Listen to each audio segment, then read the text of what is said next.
Welcome to Just Add Water. And today we're talking to Becky Conway.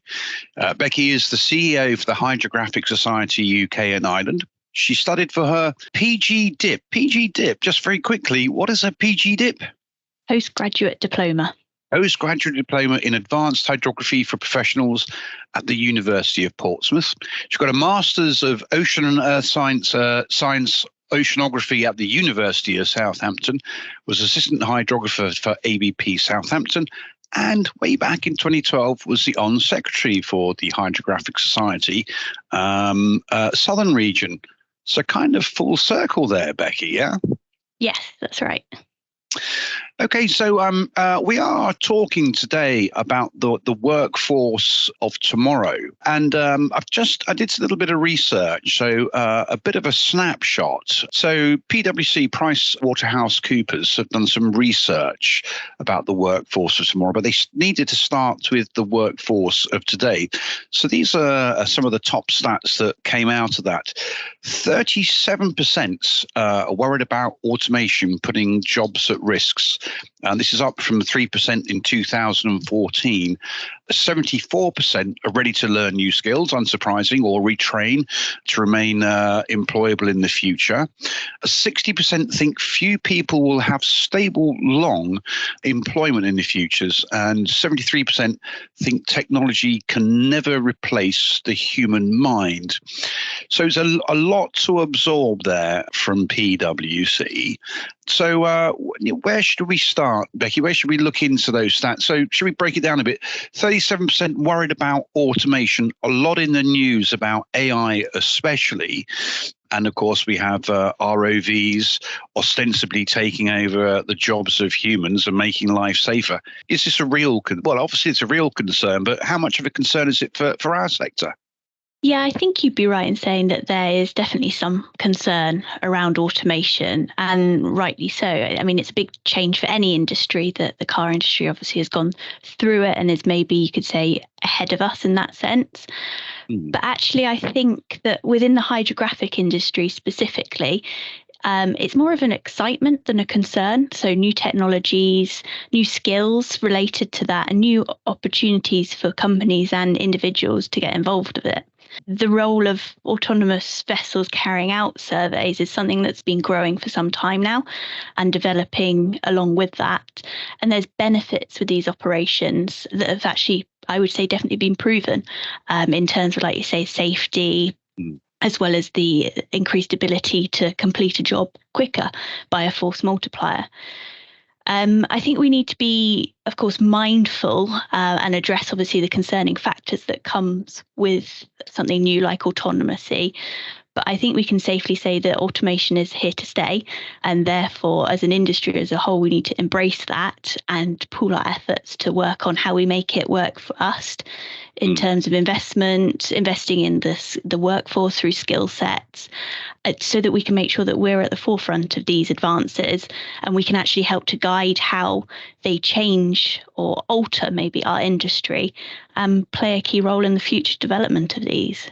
I mean, it's interesting, isn't it? Because we've created automation as humans, and we've created these AUVs, and therefore we should be in control of the destiny of that, not the other way round. So I kind of agree with you. And I use Chat GTP for some of the work that I do. And colleagues have said, oh, Mike, if you start using that, then you're going to get yourself out of a job. Well, yeah, okay. Some parts of the job it might well handle, but other parts, you need that human touch, and I think for certainly for our industry and many industries, of course, it's that face-to-face part that really does make the connection. You know, if you're a hydrographer, you need to talk to people about the project. You can't talk to a computer about the project because someone would have to program the computer first. So talk about it in the first instance. So yeah, I'm very much of the thought, let's not let it control us. We created it for our help. Yes, definitely. And I think that will be ongoing throughout the future. I'm sure computer whiz may contradict me, but I don't think we could replace the emotions that we have as humans with a computer. And there's always going to be that aspect, and also questioning things. We can't forget that a computer might not always be right. So ChatGPT, we need to always question and interrogate what they say. Very true. I agree with that. Okay, so learning in the workplace. Gosh, I've been learning in the workplace. Every day is a learning day for me. 74% are ready to retrain and learn new skills. That seems a very small number. Well, I say that a comparatively small number considering the workforce. But in your opinion, in the world of tech, are we following a similar trajectory of 74%, or do you feel that actually we're far keener to learn new skills and to upskill and keep educated? Yeah, I think I would agree.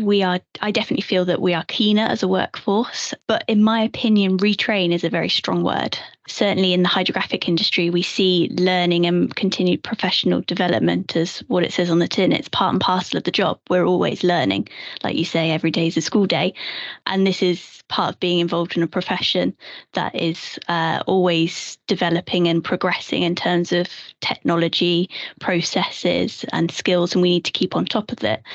And it's one of the main driving forces in the development of the International Federation of Hydrographic Societies, their Hydrographic Professional Accreditation Scheme, HPAS, which has been developed to assist and support individuals who are qualified and experienced within the hydrographic profession and help them to demonstrate their competencies, capabilities, and develop their careers as a whole. So I would definitely say we are definitely keener than 47%.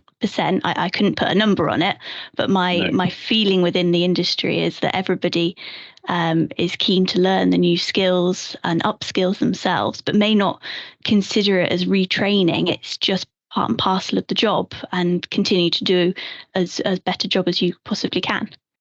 Yeah. So with the everyday work that they do, keeping on top of new thoughts or new technologies, how they work and the positive impacts of those is just another part of the everyday work. It's not something that they would do consciously. I must sit down and do some training today.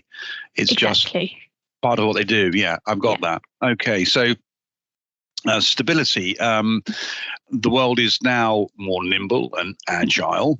COVID has accelerated this nimbleness. Now, I'm not sure whether working from home is more nimble. It's certainly better for the environment because we're not using our cars to get anyway. There was a sharp rise of people being laid off during that COVID, and equally, though, a rise in self-employment. I mean, should we be happy that long term, my father worked for the same business just about all his life, but is that really a thing of the past? Should we be happy that there is no security or stability? Is there a happy medium we should settle for in the hydrographic industry? So I think rather than focusing on maybe the negative, or what you could consider as the negative aspects of security and stability, I think we actually should be focusing more on the fact that people feel motivated personally to move between companies and progress their career, develop themselves further with new opportunities that are being made available. And the fact that these opportunities are accessible for people to move around within the industry is actually a testament of the importance of developing a diverse workforce. And it also highlights the significant increase of importance in our transferrable skills as well. I certainly have seen companies that are more willing to look outside the box when they're looking for new employees and consider candidates from roles which are linked in terms of the skills, but not necessarily from the same industry. And I guess you'd say on paper, they don't necessarily conform to what you would normally expect a candidate to be. But actually, the transferable skills that they could bring to the company are seen as much more beneficial than having a qualification, for example, able to or have done that job in the past. I would say in terms of the companies, the fact that people are more willing to move around puts the onus back on them to make them an attractive company to work for. So investing in their workforce and employees through opportunities like training, internal career progression, having good pipelines for employees to go through, well as things like having a good work-life balance, which is becoming more and more important to people, rightly so. And overall employee satisfaction within a role needs to be high to retain, an onus being put back on companies to do that and make it a good environment for people to work in. I mean, that's you are reflecting what I spoke about to Tanya Lush from Cove. We spoke about this exact same thing, workforce. We were focusing on what employers need to think about.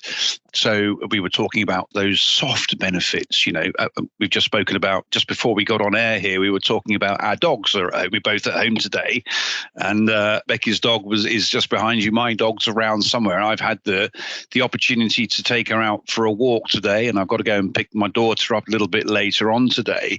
So, it's those, what, in keeping as well as a reasonable salary, what do companies need to offer people in order to keep them engaged with the company, and and foster that relationship between the employee and the company.